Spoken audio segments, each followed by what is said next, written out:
this episode, I talk about the very real and frightening concept of writers being replaced with artificial intelligence, and a brief overview of the last 100 years of American literature, freelancing, and my experiences with some of it. If you like this episode, please check out my website, 60milesfromanywhere.com, where you will find more stories on my blog, as well as insights about creative writing, such as this. My fiction is available on Amazon.com, and you can find the link on my website. My book is called Song of the Cinder, and it's available in both trade paperback and ebook for Kindle. It makes a great gift for that lover of fantasy, alternate history, or horror in your life. Your donation to support this podcast and my website are always appreciated with my Buy Me a Coffee link. Be sure you leave a rating or a comment on the platform to which you're subscribed.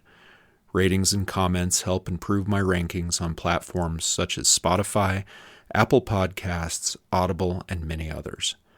I'm also an affiliate with Origin USA. They're a company that makes boots, jeans, martial arts gear, and all sorts of other things 100% American-made. Click the link on my website and use the code Harris10 for 10% off your next purchase. I've been wearing my American Bison boots for nearly 2 years, and I never leave home without them. I put them through things that would chew up lesser boots, from climbing up the side of mountains to walking several miles a day in European cities. They have all-leather construction.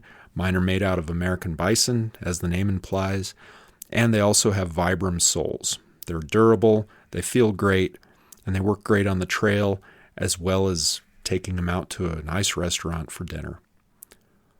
All content is written, created, and produced by me, Clinton A. Harris. If you're interested in working with me for podcasting, writing, or other projects, please contact me via the links on my website at 60milesfromanywhere.com. Let's get started.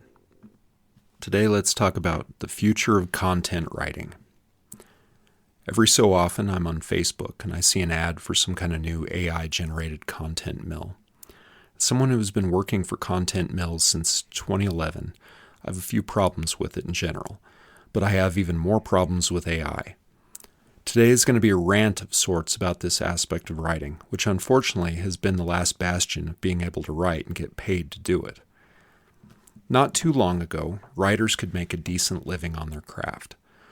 The world relied on newspapers, people got their entertainment through novels, magazines, radio broadcasts, which someone wrote and other people acted out, and so many other ways.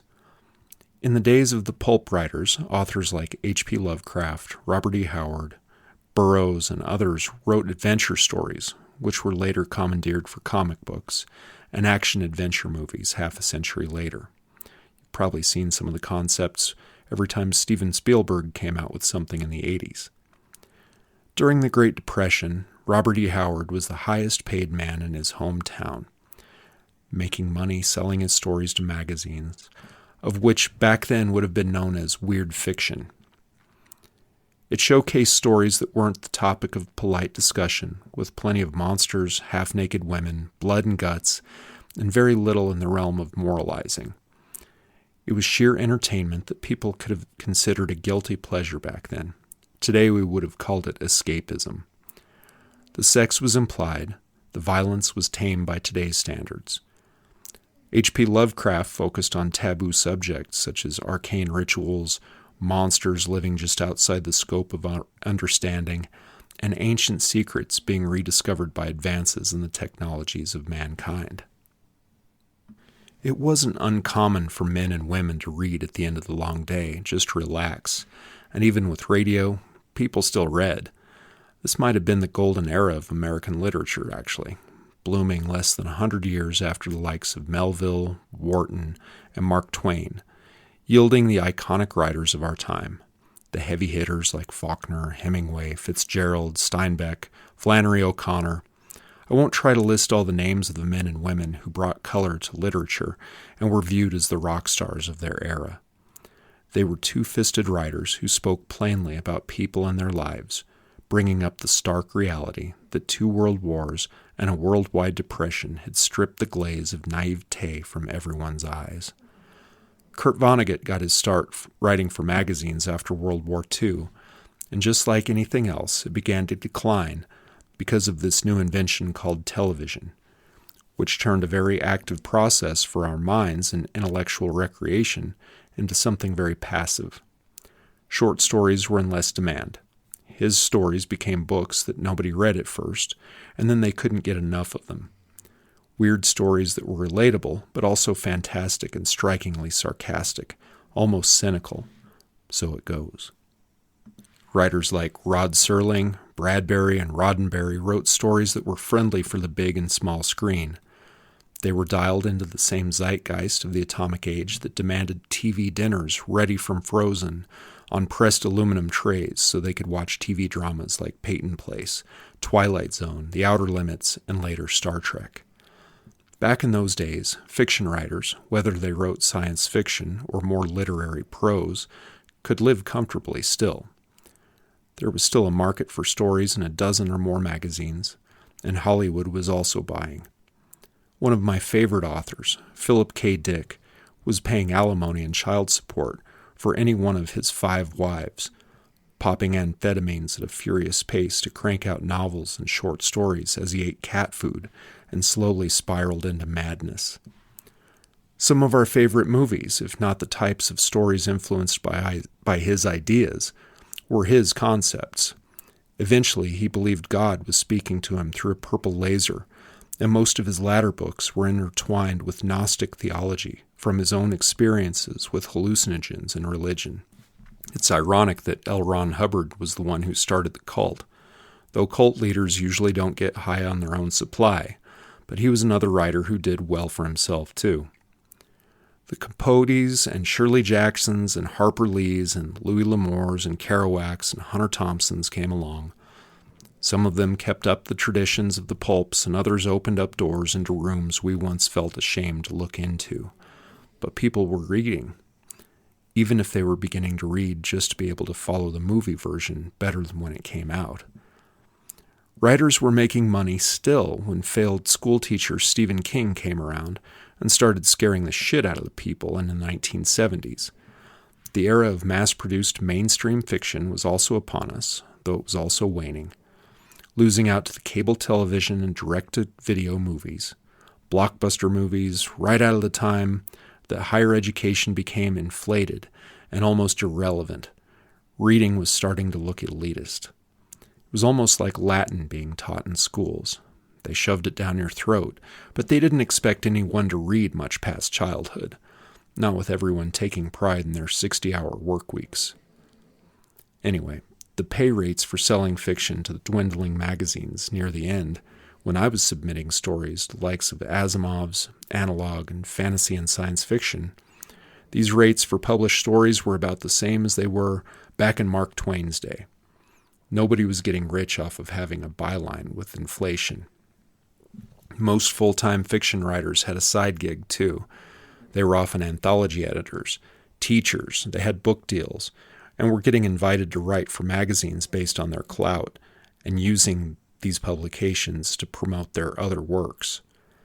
The reprints of Harlan Ellison and Gene Wolfe were still getting traction, while the new up-and-comers were part of a culture of writing as a lifestyle.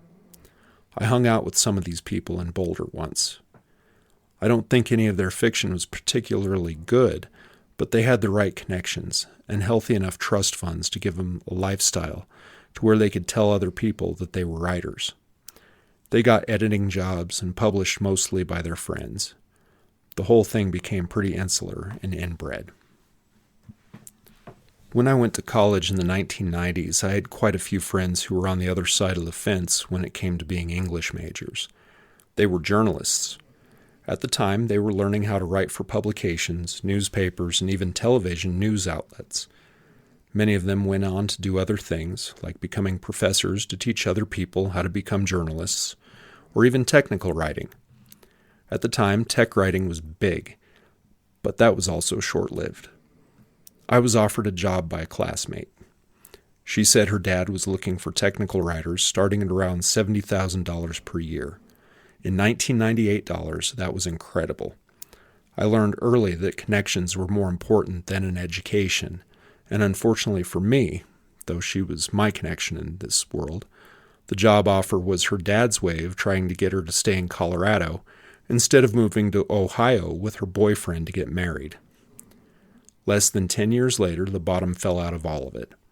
This website, known as Huffington Post, basically flooded the market with list-type news articles, and all those thousands of dollars for my friend's student loans were just about worthless. Good old Ariana Huffington was paying pennies on the dollar for what the internet was considering news. They undercut credible journalists. Magazines folded like cheap lawn chairs. Newspapers crumbled. All those technical writing jobs that were so abundant just a few years ago started getting sent overseas for a lot cheaper. The gatekeepers of information technology required computer science degrees to write for the engineers, when all they needed were people who knew how to string a decent sentence together. I'm sure the market was also flooded with wayward daughters whose CEO dads didn't want them to marry guitar players moving to Ohio right out of college, too. Around this time, Google beat out the other search engines. Not many people still remember when AltaVista, Yahoo, and Dogpile were also search engines. Google picked up steam by searching the web for key terms and phrases embedded in people's texts, especially from blogs. Websites started using blogs to pump information into the internet so search engines would hit on their site first. And thus, search engine optimization was born. So, people like me who realized they would never get rich on writing science fiction or even literature found a source of income in writing content for companies so their websites would get page one on a Google search. For a while there, I was writing all sorts of content for HuffPost Pay. It wasn't hard. 200 to 300 word blurbs about roofing companies, grass-fed steaks. You had to cleverly fit in the keywords, locations, services, and sometimes the keywords were so ridiculous and specific. But as an actual human writer, I figured it out. I branched out to other content mills, writing this kind of stuff for big companies. Blogs. I had a personal blog for years where I either talked about how hard it was to get published or how shitty my marriage was. I had plenty of experience stringing words together to make sentences. They used to say that every writer needs to write their 1,000,000 words of crap before they are any good. I'd been blogging for years, so I was suited to blogging for content mills. For a while, the pay picked up. The assignments became more regular. Well, the bummer about all that is, like what I started to talk about earlier. These ads for AI, where an algorithm writes content for these mills. As if it wasn't bad enough when they started outsourcing mills to the Philippines a few years back for a lot less pay. People with a rudimentary grasp of the English language were producing content, and companies seemed just fine with it. That's the equivalent of bottom-shelf rot gut when there are people out there capable of top-shelf writing. But companies are choosing that just to save a couple of bucks. The worst thing is that AI is now undercutting offshore content writing. If all that matters is keywords, and Google's algorithm just wants to talk to another algorithm, then content writing for living, breathing writers is reaching its twilight era. It's coming to an end. The bummer is that even though companies might think they are saving money by hiring bots to write content, people are still people. Consumers are these people. And people know the difference between some flat, uncanny valley content that doesn't connect with them. Real people connect with real writing. They always have. They always will. It's just sad to think that there are some people out there who think a substitute created by machines is just as good. People like me are the ones who suffer. People that rely on this kind of income to live. People who love to write and don't view it as a hobby for children. And we're damn good at it too. Better than some geek off the street spam bot. Does that mean that tons of jobs will be saved because people won't accept a substitute for good human being written content? Don't hold your fucking breath. The further down the rabbit hole we get, I think other forms of writing are also suffering. They're dying out. If you look at Netflix or other TV programs, everything has become so formulaic. The writing is uninspired. The casting just fits the soup du jour of prescribed diversity, no matter how jarring to an actual setting it might be, or how awful the actors are. Stories taking place in the past are saddled with our current mores and values, making them nearly pornographic and appealing to an audience that considers the 1990s the late 20th century. Committees of producers drive the storytelling, padding the cast and crew with wayward children they're trying to stop from moving to Ohio to marry guitar players. Lately, my Facebook feed and TikTok have been flooded with AI-generated artwork. Some of it is actually pretty impressive, but the people in the images have goofy fingers, and AI still can't get the eyes right. Will AI likely replace a lot of writing that still allows a large chunk of the writing community access to a professional income? Yes, I really think it will. Just like how robots now build uninspired cars that look like bars of soap driving down the road, and they feed us advertising like grain to a goose for foie gras. Anyone on social media has probably gotten a text from someone with a lot of numbers in their username, starting off a conversation with, "Hey handsome," or "Hey beautiful," enticing them to have an intimate discussion and swap extremely personal pictures over on some other app. These are AI too. And you can tell right off because the language is so ridiculous. This is the kind of bullshit we are being replaced by. The days of word salad to push a product are upon us. It doesn't mean we have to like it, though. And people have a way of leading the charge when it comes to figuring out new ways to use our talents. I know podcasting has felt more like circling back to the days of radio. Maybe that's a good sign. I don't know. It also helps to be cynical to some degree, but just enough to shrug off how wonderful the newest thing is, when we've seen the rise and fall of Betamax, quill pens, and cuneiform tablets. What I do know is that if I plan on rearranging deck chairs on the Titanic, I'm going to be driven to obsolescence by a bot. That's not the hill I want to die on, not for a content mill. It's time to keep moving forward. A long time ago, somebody posited that an infinite number of monkeys with an infinite number of typewriters could eventually write William Shakespeare's Hamlet. I think that this is the approach that they're taking with AI. But my question is, why hire a bunch of typing monkeys when they could just get Shakespeare to do it? I think back to all those Star Trek The Next Generation episodes where Data is questioning what makes someone human. It was always something like love, empathy. They never touched onto the very human fear of being replaced by machinery. Even back in the days in the legend of John Henry, who worked himself to death to beat the drilling machine, to the stories of Philip K. Dick, who asked the question as to whether or not one day machines would be more human than human, this has been a concern. I think with a lot of writers, it's our ability to look at ourselves in the mirror and say, "You suck," and yet somehow we keep trying to get better at it. That's what drives us. That's what makes us better. The fact that we suck, but we keep working at it until we realize that everything that came before sucked worse.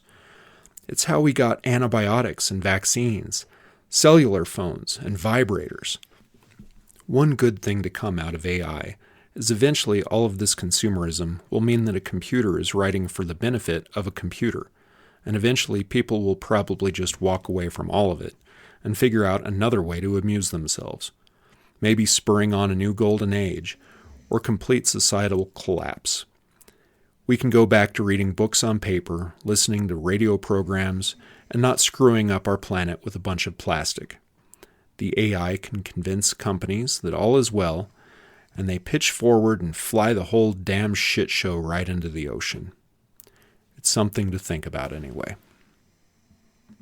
So for now, I'm just going to keep writing what I write and trying to make money off of a platform as long as I can. In the meantime, I hope something else shakes loose. I hope that this actually helps bring about some of those changes. And I still love to write fiction, and I still love to write whatever pops into my head. Writing is a great form of expression, and I think that anybody does it and is really into it, they listen to these episodes and something resonates with them. I think that they get it. I think they recognize something in themselves. And I'm glad to keep talking about this kind of stuff. So throughout this episode, you might have heard my dog snoring on the floor, and she sleeps there and keeps me company when I do these shows. So tonight I'm burning the midnight oil, and I wish all of the rest of you good luck.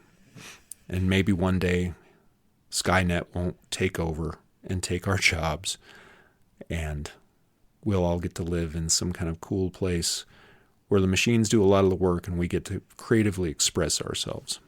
But until then, some of us are downright frightened because that's our income. Anyway, I'm going to stop rambling for tonight. I hope you've enjoyed the show, and bye for now.